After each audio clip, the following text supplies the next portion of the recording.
భారత రాష్ట్ర సమితి వాళ్ళు ఆంధ్రప్రదేశ్తో కానీ చంద్రబాబు నాయుడు గారితో కానీ ఏకీభవించడం అనేది ఆల్మోస్ట్ జరగదు, అసంభవం అని చెప్పుకోవచ్చు. కానీ అటువంటిది జరిగింది. తాజాగా పోతిరెడ్డిపాడుకి సంబంధించి ఆంధ్రప్రదేశ్ ప్రభుత్వం చేసిన ప్రకటనని బీఆర్ఎస్ పార్టీ స్వాగతించింది. బీఆర్ఎస్ పార్టీ దాన్ని కోట్ చేసింది. మా స్టాండ్ విండిగేట్ అయింది చూడండి అని చెప్పడం కోసం ఆంధ్రప్రదేశ్ ప్రభుత్వం ఇచ్చినటువంటి స్టేట్మెంట్ని ఉదాహరించింది. ఎందుకంటే ఆంధ్రప్రదేశ్ ప్రభుత్వం ఇచ్చినటువంటి వివరణ బీఆర్ఎస్ పార్టీకి అనుకూలంగా ఉంది. అందుకని అంతేగాని పొరపాటున కూడా ఏపీ పట్ల కానీ లేకపోతే చంద్రబాబు నాయుడు గారి పట్ల కానీ బీఆర్ఎస్కి ఎట్టి పరిస్థితుల్లో సానుకూల దృక్పథం ఉండదు. సందర్భం ఏంటి? పోతిరెడ్డిపాడు ప్రాజెక్టు ముందుకు సాగకుండా నేను చంద్రబాబు నాయుడు గారితో మాట్లాడి దానిని ఆపించాను, దాని మీద పనుల్లో ఆపించాను అని చెప్పి రేవంత్ రెడ్డి గారు అసెంబ్లీలో చెప్పాడు. దీనివల్ల రేవంత్ రెడ్డికి చాలా క్రెడిట్ వస్తుంది కదా తెలంగాణలో. బీఆర్ఎస్కి వెంటనే కంగారు పుట్టింది. మరొక వైపున ఆంధ్రప్రదేశ్లో ఇది పెద్ద పొలిటికల్ వెపన్ వైఎస్ఆర్సీపీకి.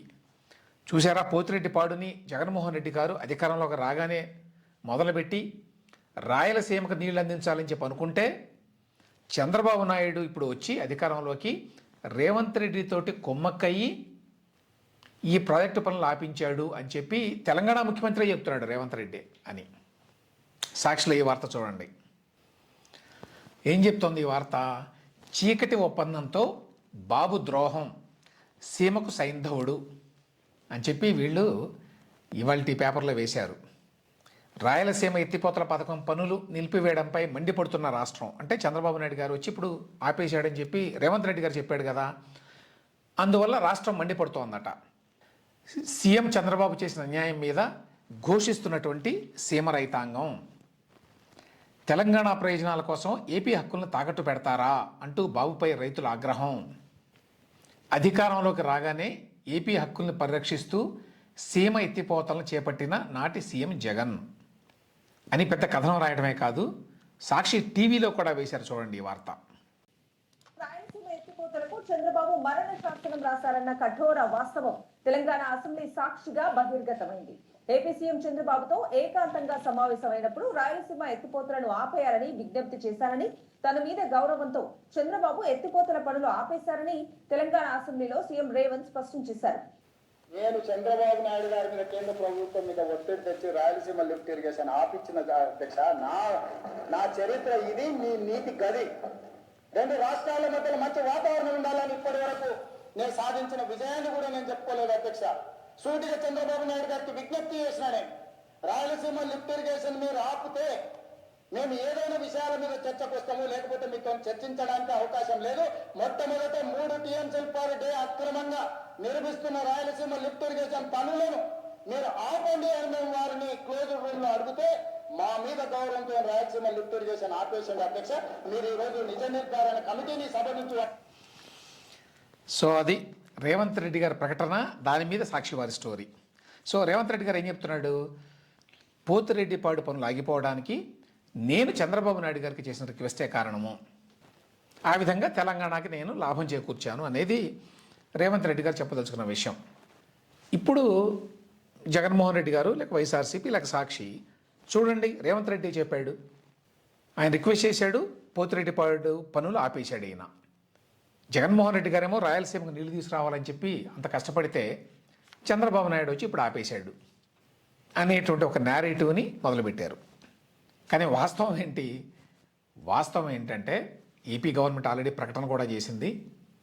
రేవంత్ రెడ్డి గారు రిక్వెస్ట్ చేస్తే చంద్రబాబు నాయుడు గారిని పోతిరెడ్డిపాడు లిఫ్ట్ ఇరిగేషన్ స్కీమ్ పనులు ఆగిపోలేదు. అవి ఆగిపోయింది ఎందుకు అంటే జగన్మోహన్ రెడ్డి గారు దీనికి సంబంధించి ఒక్కటంటే ఒక్క అప్రూవల్ కూడా తీసుకోలేదు. తీసుకోకుండా కావాలని ఉద్దేశపూర్వకంగా పనులు మొదలుపెట్టాడు. చూడండి, నేను రాయలసీమకి ఎంతో చేస్తున్నానని చెప్పుకోవడానికి. బీఆర్ఎస్ వాళ్ళు అప్పుడు అధికారంలో ఉన్నారు. ఎప్పుడు సంగతి 2020 నాడు వాళ్ళు ఎన్జీటీలో కేసు వేశారు. అప్పుడు కాంగ్రెస్ వాళ్ళు తెలంగాణలో, బీఆర్ఎస్ వాళ్ళు కేంద్ర ప్రభుత్వానికి కూడా లేఖలు రాశారు. ఎన్జీటీ వాళ్ళు 2020లోనే ఈ ప్రాజెక్టు మీద పనులను ఆపేస్తూ ఆర్డర్ ఇచ్చారు. 2020లోనే 5 ఏళ్ళైంది పనులు ఆగిపోయి. జగన్మోహన్ రెడ్డి గారు ముఖ్యమంత్రిగా ఉండగా, ఆ తర్వాత ఆయన మళ్ళీ 4 ఏళ్ళు ముఖ్యమంత్రిగా ఉన్నాడు. అయినా ఏమీ చేయలేకపోయాడు. ఎందుకంటే ఆయన నిజంగానే ఈ పోతిరెడ్డిపాడు ఎత్తిపోతల పథకాన్ని పూర్తి చేయాలని, తద్వారా రాయలసీమ రైతులకి నీళ్ళు అందించాలని అటువంటి సదుద్దేశం ఏమీ లేదు. నేను మొదలుపెట్టాను చూడండి అని చెప్పుకోవడం కోసం. అది ఆగిపోతుందని ఆయనకు తెలుసు. ఇటువంటి అప్రూవల్స్ లేకుండా ఒక లిఫ్ట్ ఇరిగేషన్ స్కీమ్ను మొదలు పెడితే దాన్ని ఆపకుండా ఉంటారా? ఎన్జిటి ఆపేసింది. ఆ తర్వాత కేంద్ర ప్రభుత్వానికి లేఖలు రాశారు కదా, అటు కాంగ్రెస్ వాళ్ళు ఇటు అధికారంలో ఉన్న బీఆర్ఎస్ వాళ్ళు. అప్పట్లో రాస్తే వాళ్ళు మీకు ఎన్వైరన్మెంటల్ క్లియరెన్స్, మిగతా క్లియరెన్సెస్ అన్నీ ఉన్నాయా లేదా ఏంటి అని చెప్పి వాళ్ళన్నీ లేఖలు రాశారు. అప్పటి వరకు పనులు ఆపండి అని వాళ్ళు కూడా చెప్పారు. కాబట్టి జగన్మోహన్ రెడ్డి గారు పోతిరెడ్డిపాడు లిఫ్ట్ ఇరిగేషన్ స్కీమ్కి సంబంధించి చేసిందేమీ లేదు. పొలిటికల్గా క్రెడిట్ కొట్టేద్దాం అనేటువంటి ఒక ఆలోచనతోటి మాత్రమే చేశాడు. అది ఆగిపోయింది 2020లో. కాబట్టి రేవంత్ రెడ్డి గారు ఇప్పుడు చెబుతున్న మాటలు అబద్ధం. చంద్రబాబు నాయుడు గారిని రిక్వెస్ట్ చేశాను, మేమిద్దరం మాట్లాడుకున్నాము, ఆయన ఆపేశాడు అని చెప్పటం అనేది అతిశయోక్తి కూడా కాదు, అది అబద్ధం. ఇది 2020లోనే ఆగిపోయినట్టుగా వచ్చినటువంటి వార్తలను చూడండి. ఇదేమో ఏపీ ఖండన, తాజాగా ఇచ్చిన ఖండన ఏపీ. చంద్రబాబు నాయుడు గారు కూడా మాట్లాడారు, ఎక్కువ కాదు కానీ దీని గురించి మరిన్ని వివరాలు ఇస్తాను అని చెప్తూ, ఎప్పుడో ఆగిపోయింది పోతిరెడ్డిపాడు లిఫ్ట్ ఇరిగేషను, కొత్తగా మేము వచ్చి ఆపింది కాదు, అది 2020లోనే ఆగిపోయిందని చెప్పారు ఆయన. ఒక ప్రకటన కూడా ఇచ్చారు. ఆ ప్రకటన ప్రకారం రాయలసీమ లిఫ్ట్ పనులు రేవంత్ రెడ్డి వ్యాఖ్యలను ఖండించిన ఏపీ అనేది వార్త. రేవంత్ రెడ్డి చేసిన వ్యాఖ్యలు అసంబద్ధమన్న ఏపీ ప్రభుత్వం. జగన్ హయాంలో అనుమతులు లేకుండా రాయలసీమ లిఫ్ట్ ప్రాజెక్టు పనులు, ఇది ఏపీ ప్రకటన.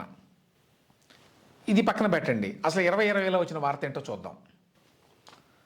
ఇది చూడండి, NGT halts Rayalaseema lift irrigation project in Andhra Pradesh అనేది వార్త. ఎప్పుడు వచ్చింది ఇది చూడొచ్చు, 30 అక్టోబర్ 2020 నాడు. అంటే జగన్మోహన్ రెడ్డి గారు అట్లా మొదలుపెట్టాడు, హడావుడి చేశాడు, వెంటనే ఆగిపోయింది. The national green tribunal NGT told the AP government that it cannot proceed with the construction of the Rayalaseema lift irrigation project. అది స్ట్రైట్ ఫార్వర్డ్గా వచ్చిన వార్త. దీనే ఇప్పుడు బీఆర్ఎస్ వాళ్ళు, హరీష్ రావు వీళ్ళంతా కోట్ చేసేది. ఎన్జిటి వాళ్ళు ఆపేశారు, చంద్రబాబు నాయుడు గారు కదా ఆపేసింది అని. హరీష్ రావు ప్రకటన కూడా చూడండి. NGT order halted Rayalaseema project work, not Revanth, Harish Rao. ఎందుకంటే హరీష్ రావు పెద్ద పవర్ పాయింట్ ప్రజెంటేషన్ పెట్టి ఇవన్నీ మాట్లాడాడు. ఏ విధంగా బీఆర్ఎస్ఏ కోర్టులో కేసులు వేసి ఎన్జిటికి వెళ్ళి ఆపేయించింది అనే దాని మీద చాలా వివరాలు చెప్పాడు అనుకోండి. కానీ క్రక్స్ ఏమిటంటే రేవంత్ రెడ్డి గారు చంద్రబాబు నాయుడుతో మాట్లాడడము, ఆయన ఆపేయటము జరగల. అయితే ఈ మొత్తం వ్యవహారంలో మాట్లాడుకోవాల్సిన అంశాలు ఒక 4-5 ఉన్నాయి. అందులో ఫస్ట్ చెప్పాను నేను, బీఆర్ఎస్ టీడీపీ ఒక విషయం మీద ఏకీభవించడం చాలా రేరు. ఇప్పుడు టీడీపీ ఏం చెప్పిందో లేక ఏపీ ప్రభుత్వం ఏం చెప్పిందో బీఆర్ఎస్ కూడా అదే కరెక్టు అని చెప్తోంది. రెండవది, జగన్మోహన్ రెడ్డి కదా పోతిరెడ్డిపాడు టేకప్ చేశాడు. ఒకవేళ చంద్రబాబు నాయుడు కనుక టేకప్ చేసి ఉంటే, ఫస్ట్ ఇనిషియేటివ్ కనుక ఆయనదైతే, బీఆర్ఎస్ వాళ్ళు బహుశా బండబూతులు తిడుతూ ఉండేవారు ఎప్పటికి కూడా చంద్రబాబు నాయుడిని. కానీ జగన్ టేకప్ చేయడం వల్ల ఎప్పుడు జగన్ పేరు తీసుకోరు.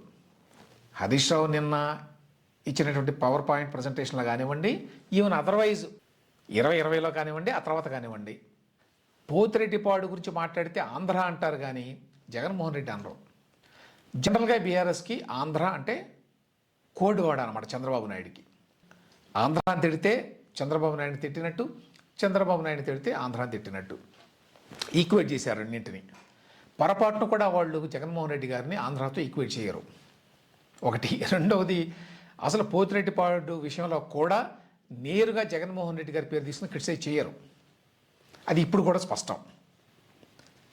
ఇంకొక పాయింట్ ఏంటంటే, నేను ఇంతకుముందు మెన్షన్ చేశాను, ఇది కూడా జగన్మోహన్ రెడ్డి గారు టేకప్ చేశాడు, బాగానే ఉంది ఈ ప్రాజెక్ట్ని.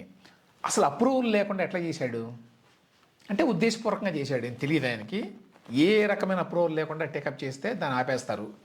ఎన్జిటి ఆపేయచ్చు, కేంద్రంలో ఉన్నటువంటి రకరకాల మినిస్ట్రీలు, ఎన్వైరన్మెంట్ మినిస్ట్రీ ఇట్లాంటివి ఆపేయచ్చు, లేకపోతే కేంద్ర జల సంఘం ఆపేయచ్చు, ఎవరైనా ఆపేస్తారు అది, ఎందుకంటే అప్రూవల్స్ లేవు కాబట్టి.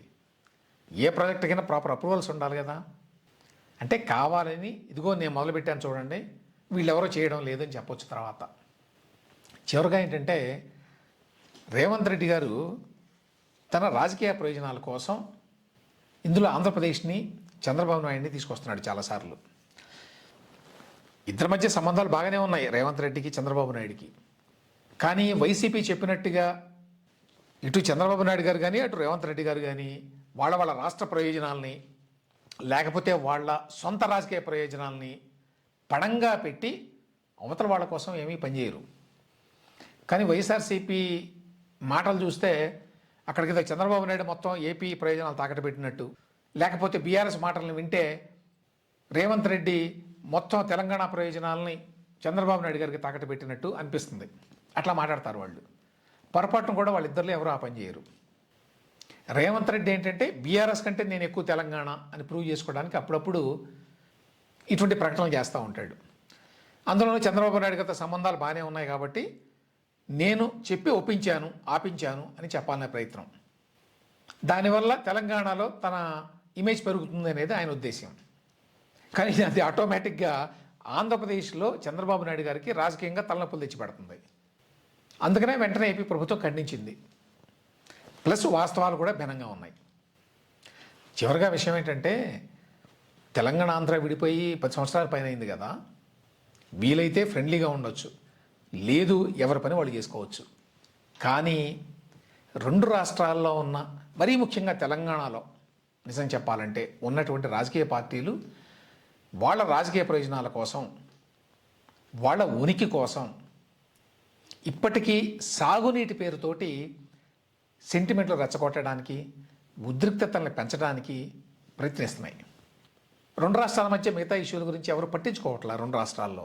అందుకని సాగునీటిని వంకగా తీసుకొని రెచ్చగొట్టాలనేది బీఆర్ఎస్ ఎప్పటి నుంచో చేస్తున్న ప్రయత్నం. మిగతావన్నీ అయిపోయినాయి కదా, ఎక్స్పైర్ అయిపోయినాయి మిగతా ఇష్యూస్ అన్నీ. ఇక మిగిలింది ఒక్కటే ఈ సాగునీటి ఇష్యూ. ఇది కూడా నిజానికి 2 రాష్ట్రాలు కలిసి కూర్చుంటే వాటిని పరిష్కరించుకోవచ్చు. అవి పరిష్కారం అయిపోతే బీఆర్ఎస్ లాంటి పార్టీలకి అసలు ఇష్యూనే ఉండదు ఇక రాజకీయంగా. అది వాళ్ళ ఉనికికే ప్రమాదం కాబట్టి వాళ్ళు ఎట్టి పరిస్థితుల్లో కూడా ఈ సాగునీటి సమస్య సామరస్యంగా పరిష్కారం కావడానికి ఏమాత్రం కూడా హెల్ప్ చేయరు.